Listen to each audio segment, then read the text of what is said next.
мындан ары жер там салганга уруксат бербейли. Ошон үчүн трансформация кылып беребиз, бирок мындай жерге эмес, жер там салганга эмес. Садыр Жапаров Кыргыздын жерлерин чет элдиктерге оңго солго таратып, карапайым элди бир караш жерсиз калтырды. Бийлик Ысык Көлдү районунун Тамчы айыл өкмөтүнүн аймагына караштуу чоң 6000 гектар жерди Тамчы Сфит долбооруна бөлүп берди. Ал жерде Кыргыз Республикасынын мыйзамы да, салыгы да иштебеген. Мамлекет ичинде дагы бир мамлекет курулууда. Бунусу аз келгенсип кереметтүү жыргалаң өрөөнү инвесторлорго өтүп, аксыда кытайлыктардан мал кырылып жатса, эми Бишкектин борборундагы ооруканалардын жерлери кошо сатылууда. Кытайлардын дарысын жеп, чекесинен кырылып малдар. Мына тротуармен жүрөт да, мына Кытайдын машинасы. Садыр авам сатты дейби көлүмдү, саналантыптын чотурган элимди. Азыр Кытайдын көйгөнү мен өзүм божомолдоп атам. Мына темир жолго келип атышат. Кытай, Кыргызстан, блогерлер дейбизби, оппозиция дейбизби, же өзүн көрсөткөн популист саясатчылар дейбизби, каптап кетти, жайнап кетти деген сөздөрдү чыгарып, ушу тоскоолдук жаратып атышат да. Бул видео Oriel Gold Кытай компаниясы алтын казып жаткан Аксы районунда тартылган. Жергиликтүү тургундардын айтымында өндүрүш калдыктары эреже бузуу менен сакталууда. Натыйжада жайыттар жабыркап, андагы мал-жандыктар калдыктарды жеп, кырылып жатканы айтылып чыкты. Мындан сырткары оор техника тоонун чокусуна чейин чыгып, 4 дарыянын башатын булгап жатканына эл тынчсызданууда. 4 жыл мурун экологдор дал ушул аймакта кызыл китепке кирген 1000 чукул эндемикалык баг-дарактардын кыйылуу коркунучу бар экенин эскертишкен. Вообще в этом регионе Жалпысынан алганда бул аймакта кызыл китепке кирген өсүмдүктөрдүн 5 түрү катталган. Узун акмат жүзүмү, сивер салмасы жана фарс четиндери. Бирок учурда бул конкреттүү жерде биз алардын ичинен бир гана фарс четиндерин көрүп турабыз. на данном участке пока мы видим только рябину персидскую. Бирок бийлик жергиликтүү тургундардын мындай кооптонуусун такыр укулар келбей. Атка минерлер бул кадамдар мамлекеттин өнүгүшү үчүн керек деген курушултуулар менен элдин оозун жаап, убада берүүдөн башкага жарабай келишүүдө. Азыр Кытайдын көйгөнү мен өзүм божомолдоп атам. Мына темир жолго келип атышат. Шаарча завод салып атат, келип атат. Дүйнөдө бир да өлкө кытайчалык инвестиция салбайт экен. Мамлекетти арга сап келишкенде, анан албетте аларды депорт кылып, чектеп, бул Кыргыздын коопсуздугу, келечеги. Буга биздин укук коргонгондар иштеп атат. Ошентип бийлик Кытай компанияларына аймактардагы жерлерди гана кармата салбастан, борбор калагадан таштанды иштетүүчү завод курууга эч кандай конкурс же аукционсуз 12 гектар жерди өткөрүп берген. Эми болсо өлкөнүн бермети болгон Ысык Көлдүн эң кооз жерлеринде кадимкидей эле бөлүп жарып, чет элдик инвесторлорго таратып жатууда. Садыр авам сатты дейби көлүмдү, саналантыптын чотурган элимди. Сайрап берем бир президент жөнүндө, сатып качкан үзөңгү куш төрүмдү. Садыр Жапаров табияты керемет жыргалан өрөөнүн чет өлкөлүк байларга 49 жылга өткөрүп берүүгө даяр. Кыргыз Куршевели деп макташкан жерге эл аралык деңгээлде аброй үкүмүн жараткан фигура АКШда кылмыш ишин моюнга алып, түрмөгө отуруп чыккан Binance крипто империясынын кожоюну Чанпен Жауну алып келип, кыргыз элге жар салышкан. Ал эки фазада да ушул жердегидей, могу жердегидей эме болот. Инфраструктура. And every mountain, the same thing as here. Its own village, its own new hotels, new restaurants, and everything. It's big. It's very nice to know. I was told that Karayeva Jashkindi.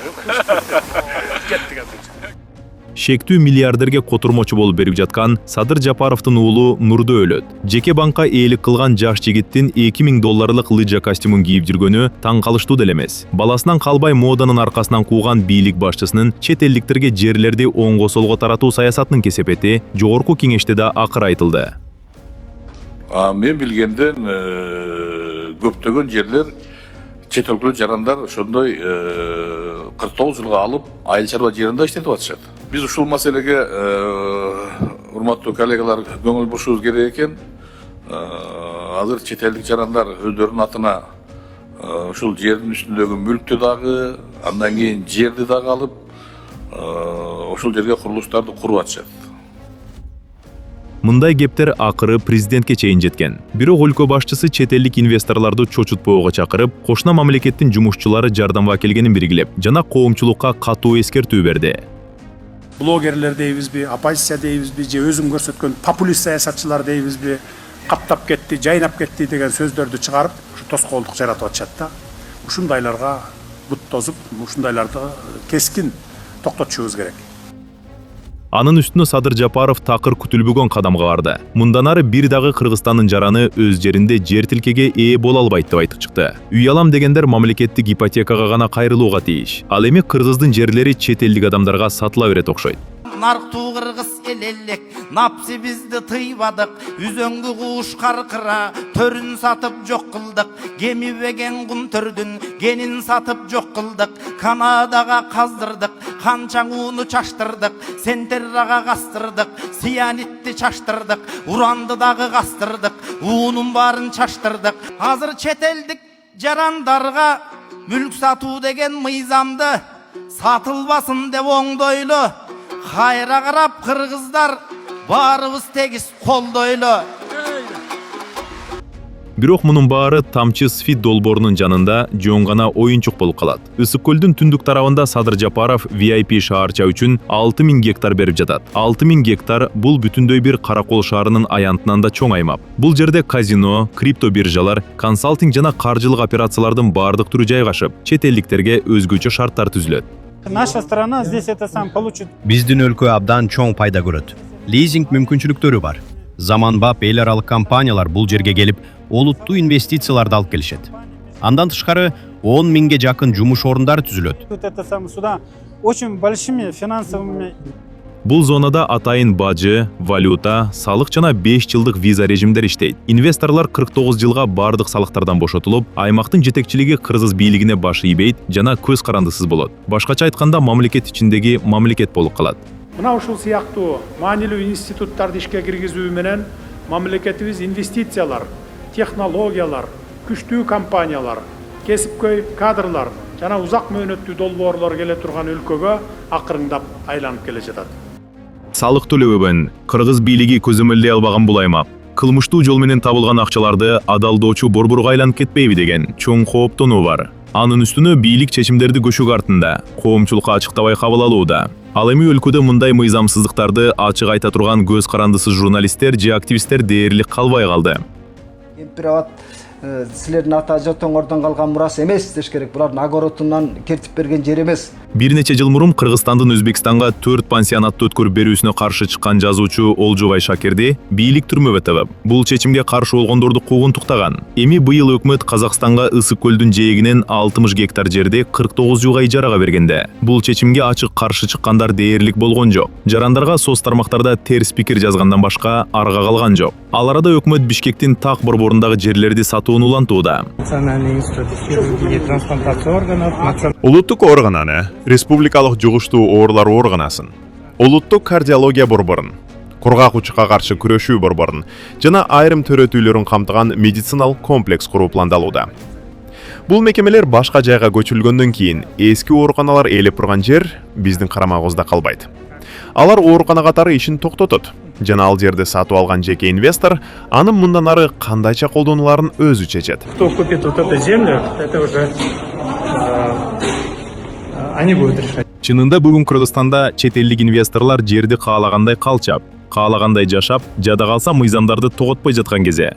Алардын арасында Кытай жарандарынын башаламандыгы өзгөчө көз көрүнөт. Бишкекте элдин көзүнчө көп кабаттуу үйдөн ырдытылып өлтүрүлгөн аялдын өлүмүнө шектүү деп кармалган 2 Кытай жаранын кайра эле бошотуп жиберишкени айтылган. Ал эми азыр кытайлыктар өлкөдө өздөрүн кадимкидей кожоюндай сезе баштагандай. Мына тротуар менен жүрөт да, мына Кытайдын машинасы. УПСМ. Мына ден сайын мында тротуар менен жүрөт мына. Машина номери.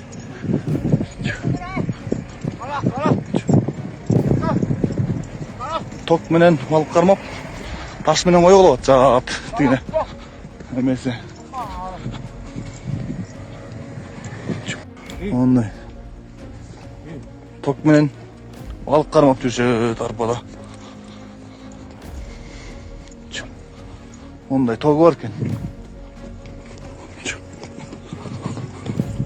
Кытайча жазуу же жарнамаларга эч ким деле таң калбай калган учур. Анткени өлкөдө Кытай жарандары ушунчалык көбөйдү. Аларды азыр кадам сайын ар бир бурчтак жолуктурууга болот. Мындай көрүнүшкө айрым жаштар тыңчсызданып кайрылууларды жарыялай башташты. Айтайын дегеним бул чет элдик жарандар. Тагыраак айтканда Кытайлар. Байкаганыңыздардай эле жылдан жылга, айдан айга, күндөн күнгө Кытайлардын саны көбөйгөнү бул бизге жаңылык деле болбой калды. Баарыбызга маалым нерсе.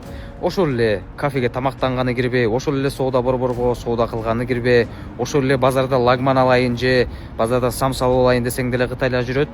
Ошол эле бир үй сатып алайын десең, ал жакта деле Кытай жүрөт, бул жакта деле Кытай жүрөт.